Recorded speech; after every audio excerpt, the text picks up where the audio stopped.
Bueno, ahora vamos a hablar de síncope. Ustedes, de todas estas causas de síncope, ¿cuál creerían que es la más frecuente?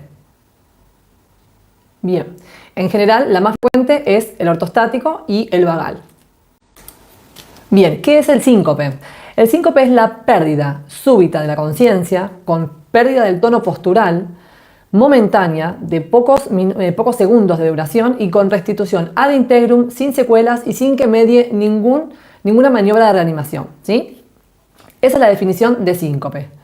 Siempre que un paciente venga a la consulta o a la guardia y nos diga que tuvo un síncope, o ustedes no lo van a decir que tuvo un síncope, tuvo un desmayo, nosotros tenemos que pensar en cuál pudo haber sido la causa. Y dentro de estas tenemos vasculares, cardíacas y otras como puede ser metabólico o neurológica, ¿sí? Dentro de las vasculares siempre tenemos que pensar en el robo de la subclavia, en hipovolemia, ortostático, ¿no? Por hipovolemia, por drogas, nunca olvidarse el consumo de drogas, que sea situacional, ya sea por micción, por defecación, tusígeno, por deglución, por muchas veces los vómitos pueden llegar al síncope, ¿sí? O por hipersensibilidad del seno carotidio. Y cardíaco, ahí tenemos, o porque sea anatómico, no se olviden lo que veníamos hablando en las anteriores de la estenosis aórtica, por ejemplo, o de la miocardiopatía hipertrófica que puede generar un mixoma, ¿sí? O arrítmico como las taquiarritmias o bradiarritmias que vamos a hablar en un ratito. Bien, en principio todos los pacientes que tienen un síncope se internan. En general hay diferentes gradaciones de lo que son el riesgo o estratificación del riesgo del paciente y muchas veces en determinados hospitales, en general los públicos, cuando son pacientes de bajo riesgo, es decir, jóvenes sin cardiopatía estructural, cuadros muy claros, muchas veces son dados de altas y nos internan. Pero en los que se pueden, en las instituciones privadas, en la mayoría, a todos se los interna, ¿sí? Y entonces lo vital y lo importante acá es un buen interrogatorio dirigido a bien específicamente cómo fue el síncope, cómo fueron los segundos o minutos antes del síncope, si tiene que ver con el calor, con la posición, si estuvo mucho tiempo parado, mucho tiempo sentado, si estaba sentado y se paró de repente, qué drogas usa, si estaba con consumo de alcohol, si había estado comiendo, digamos, si fue postprandial, si tiene antecedentes de alguna cardiopatía estructural, cuánto duró, si hubo alguien con ellos. O sea, son todas cosas que nos hacen pensar o nos van a llevar a nosotros poder pensar en la etiología, en la causa de ese síncope, ¿sí?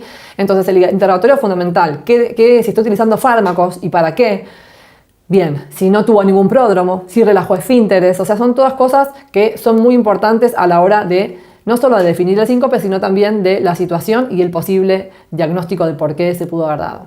Otra de las cosas importantes es el examen físico, ¿sí? La presión.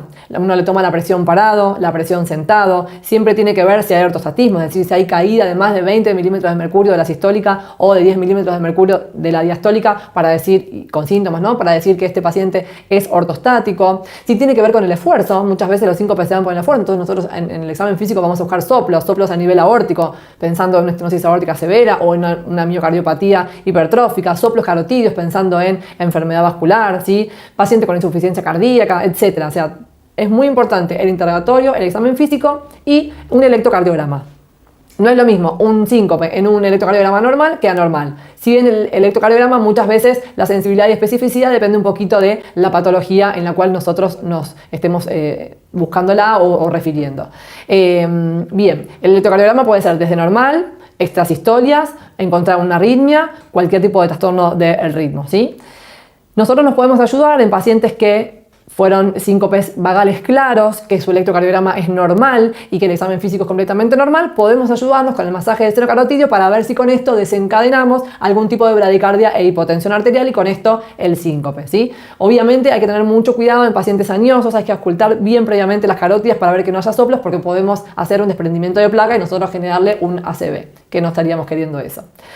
Como les dije antes, la prueba de hipotensión ortostática es importante, o sea, tomarle la presión acostado, sentado y parado en el lapso de 1, 2, 3 y 5 minutos y hasta 10 minutos más tarde para ver si presenta esta caída de 20 milímetros de mercurio como les había dicho.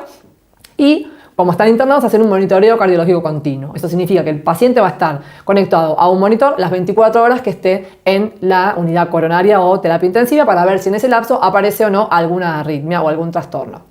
La ecografía del corazón se va a hacer y es un elemento muy importante porque nosotros podemos de alguna manera identificar a los pacientes que tienen cardiopatía estructural de la que no la tienen, más allá de que del interrogatorio nosotros podamos saber los antecedentes y los factores de riesgo del paciente. El ecocardiograma puede ayudarnos porque hay pacientes que no conocen, por ejemplo, que tienen una estenosis aórtica severa o que tienen alguna patología de base. Entonces esto nos ayuda un montón.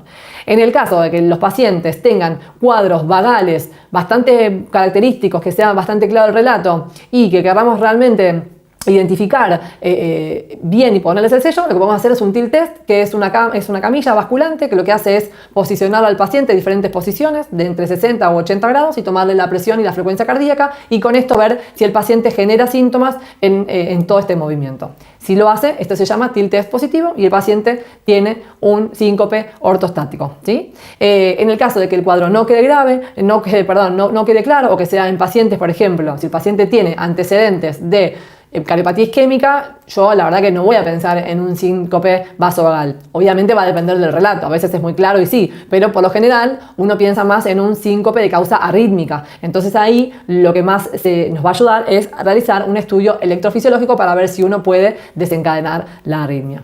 Este electro, lo que les quiero mostrar es que, si bien no vamos a analizar arritmia por arritmia porque no es motivo de esta clase, hay un montón de arritmias que pueden generar síncope en el paciente y un montón de trastornos electrocardiográficos que nosotros podemos encontrar en un paciente que haya presentado síncope. Por supuesto que acá, como vemos, si hay una trozada de punta, el paciente no nos va a estar hablando, pero bueno, si el paciente tiene una taquicardia, una taquiarritmia, nosotros podemos identificarla y ver que eso pudo haber sido la causa de su trastorno. En este otro examen lo que vemos es un electrocardiograma, electrocardiograma, lo que vamos a ver es un electrocardiograma completamente normal, que si bien a nosotros nos hace o nos infiere que el paciente es de bajo riesgo, no por eso tenemos que prestarle menos atención.